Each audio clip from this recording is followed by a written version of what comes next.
Takže zdarec lidi, vítejte u dalšího videa a poněvadž jsem teďkom docela dlouho netočila, tak točím takovou menší informačku. Budou vycházet teda častěji a bude se to jmenovat Chvilka s Jenny, neboli Chvilka s mým křečkem a teda jakoby prostě vám teda řeknu, co se bude dít.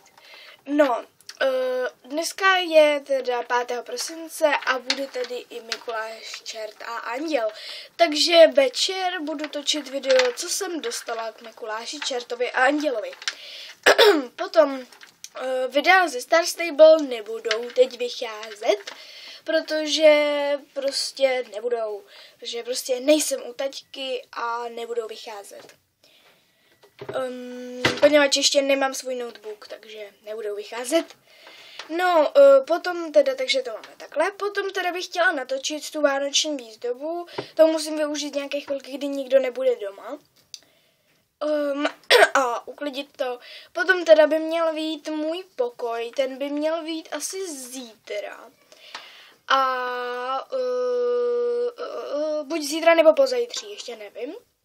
Potom budou samozřejmě vycházet další videa s Jenny a vyjdou ještě další videa se Sandinkou, protože dneska je venku hezky, tak budu asi teďkom ráno točit se Sandinkou.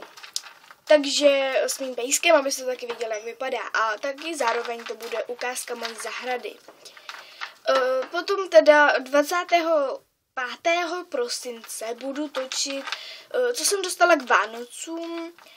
To bude teda docela delší video, doufám teda.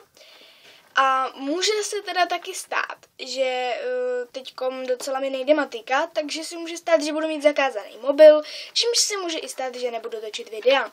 Takže se na to prosím tě vás připravte. Takže když další dobu nebudu točit videa, tak mám zakázaný mobil. Takže to by teda asi bylo všechno. Myslím, že jsem vám řekla všechno, co chci teda říct. Řekla jsem vám všechny videa a dneska teda možná, že to bude tak, že dneska vyjdou ty videa, no to ještě uvidíme.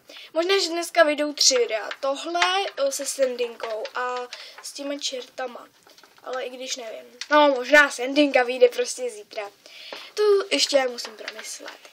Takže tohle to bude teda všechno. Doufám, že neslyšíte mámky zvonění mobil, protože to má hrozně nahlas. Takže doufám, že to neslyšíte, protože to je to fakt debilní zvonění. A bude to teda zatím všechno.